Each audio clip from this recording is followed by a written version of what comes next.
The House at the Edge of Time, a bedtime story for adults. At the end of a long, winding road, where the sea meets the sky, stood a lonely house. It was old, almost forgotten, its walls shaped by the wind, its roof covered in moss. Its wooden windows creaked with every gust of wind, and the door swayed on its hinges, making sounds that resembled soft sighs. For years it had stood empty, left to silence and time. At night, when the moon shone high, the house took on an almost surreal appearance. Shadows danced along the walls, and at times the light in its windows seemed to shift, as if someone inside was still lighting lamps from long ago. One autumn, Adam moved in. He wasn't looking for much, just quiet and solitude. He had spent years living in noisy cities, in apartments that felt too small for his thoughts. He wanted space to breathe, a place where he could feel free. When he found this house, he knew it was exactly what he needed. For the first few days, he spent hours sitting on the wide porch, watching the sea. The wind smelled of salt and damp air, and the waves came and went, like the breath of the world, unceasing, tireless. In the distance, a lighthouse cast flickering lights across the dark water. There was something hypnotic about it. It felt as though he wasn't just watching the ocean, but something much older and deeper, something stretching through time itself. One evening, as he walked along the shore, something caught against his foot. He bent down and pulled a small metal object from the sand, an old pocket watch.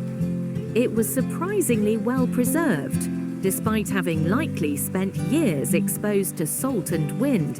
He opened it. The hands were frozen at 11:11. Strange, he thought, but he didn't dwell on it. That night, something woke him. A soft tapping sound, not at the door, not from outside. The sound came from inside the house, somewhere within the walls. It was gentle, rhythmic, almost like the ticking of a clock. Adam sat up in bed, listening.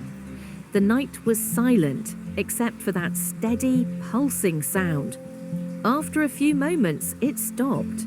Maybe it was nothing. The next evening, sitting on the porch, he noticed something even stranger. The lighthouse in the distance wasn't flickering as usual. Its light blinked in the same rhythm as the knocking he had heard the night before, as if something, or someone, was trying to send him a message across time. In the days that followed, the house began to reveal its secrets. The wind passing through its rooms didn't sound like ordinary wind. Sometimes it carried whispers, words he couldn't understand.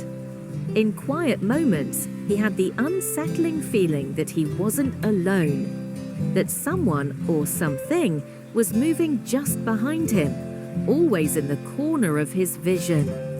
And then came the dreams. Each night he dreamed of unfamiliar faces, of stories he didn't recognize. He saw men and women sitting in this same house, but in a different time. Their clothes were different, but their emotions were the same: longing, quiet sorrow, words left unsaid. One evening, he decided to look at the watch again. He picked it up and opened it. The hands were still frozen at 11:11. And in that moment, something shifted. The walls of the house grew darker, the air heavier. The windows no longer reflected the present, they showed glimpses of the past. He saw people laughing on this very porch long ago. He saw the glow of antique lamps illuminating a room that now stood empty. And then he understood. This house was not just a home, it was a threshold between past and future. Time here did not flow as it did elsewhere. It was bent, woven into invisible threads that stretched through space. But instead of fear, the realization brought him peace. He was no longer just a traveler seeking refuge. He was part of something greater, something he would never fully understand. And so, every evening, Adam sat on the porch, listening to the waves, watching the lighthouse pulse in time with his own heartbeat.